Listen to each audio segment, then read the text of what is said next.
Hello again, everyone. Doug Burson here, CPA, and today I'm going to cover a topic that I've been meaning to cover for well over a month, but we've just been too far behind, and that is the Employee Retention Credit, or ERC, Employee Retention Tax Credit, all the same thing.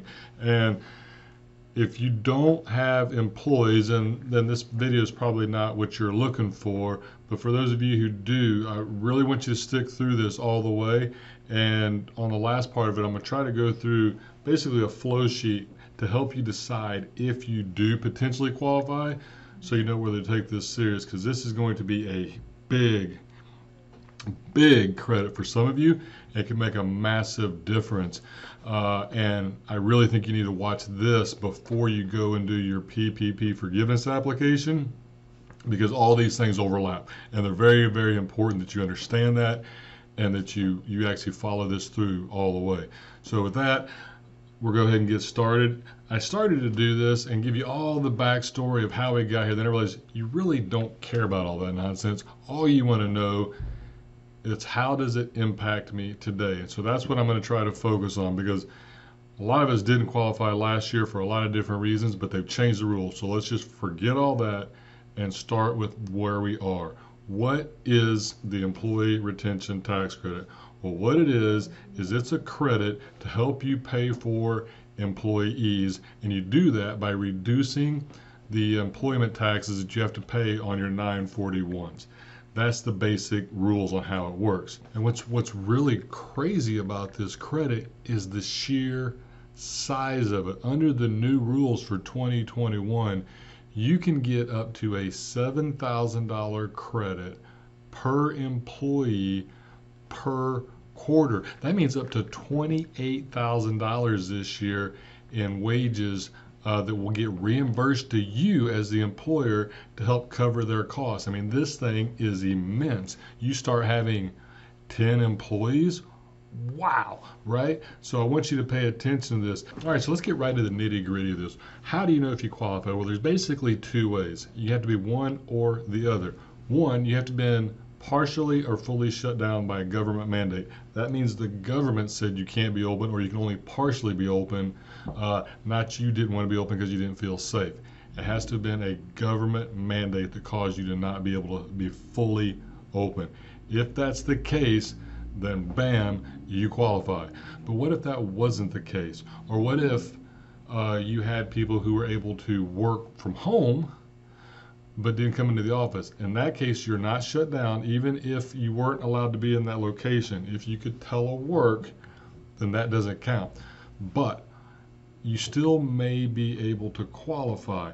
And the rules were tougher for 2020, but that actually may be the quarter that works for you. So the way it worked is either A, your revenue had to be down by 50% in 20 versus 19, or 20% in 21, and this is the kicker here, 20% in 21 versus 20 or 19, and you can look at either one to see if it works better for you.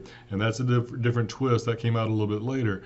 But 20%, so what does that mean? Well, it means keep it simple, if in the second quarter of 2019 your revenue was 100,000, and in the second quarter of 2020 your revenue was 49,000, you will qualify in that quarter for ERC.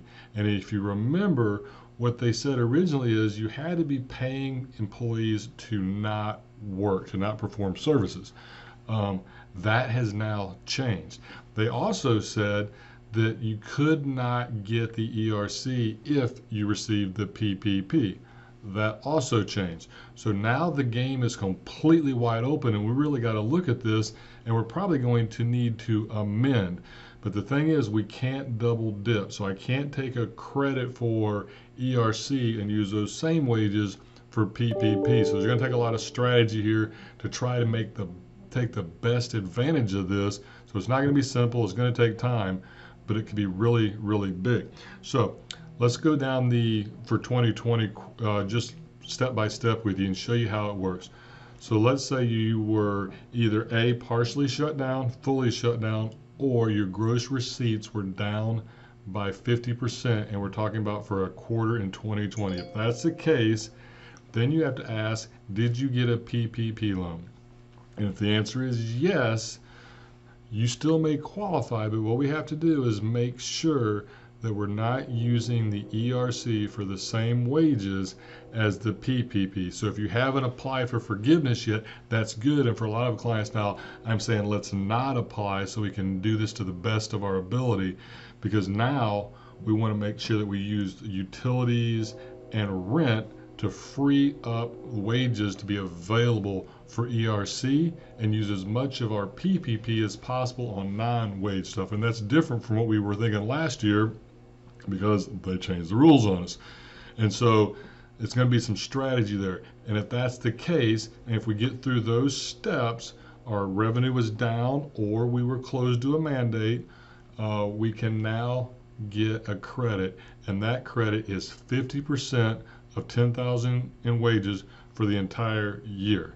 So that's 2020. And in order to do that, we'll have to amend the 941 and work together on how we do the PPP application to maximize it. What about 2021?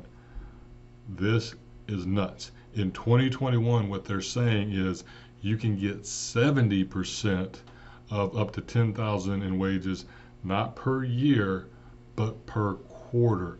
That means you could potentially get up to $28,000 credit per employee in 2021.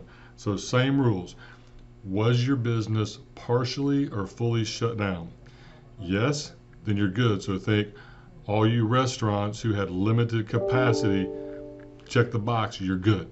We need to go forward. But if not, your revenue had to be down 20%. So look at 2021 first quarter, was my gross receipts less by 20% than either 20 or 19. You can look at either one to find out if it works. If it does, we drop down and you would get a credit of 70% of 10,000 in wages per employee.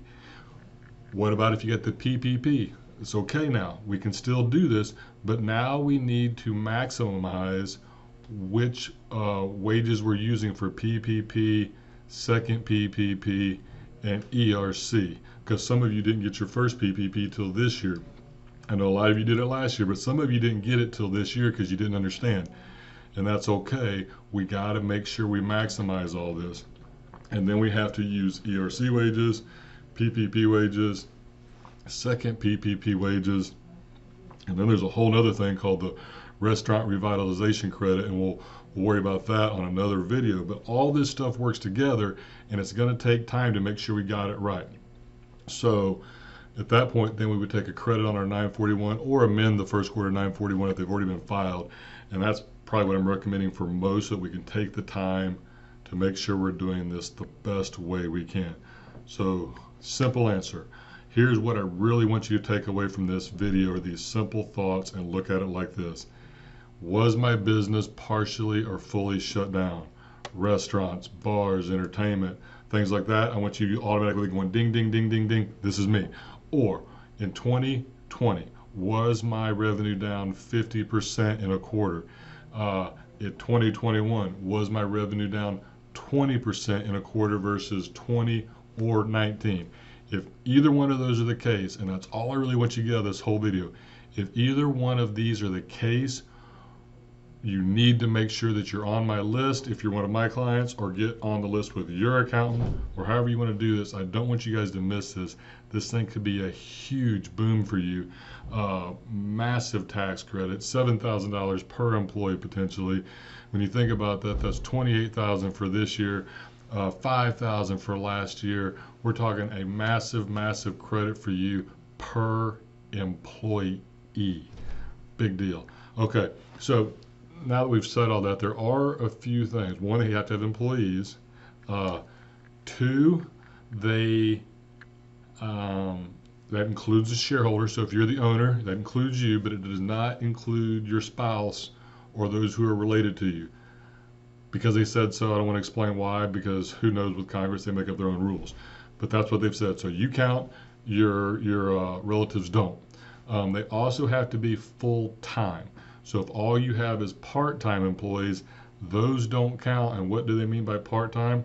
They mean more than 30 hours a week. So your full-time equivalent, 30 hours, pretty standard number anymore. It's kind of been around in a lot of different things the last 10 years. So 30 hours or more, they count. So that's the big deal. That covers high level. It's tax season. I'm worn out. I'm just trying to get the last of these tax returns done. So we'll get into more details on this over the next few weeks.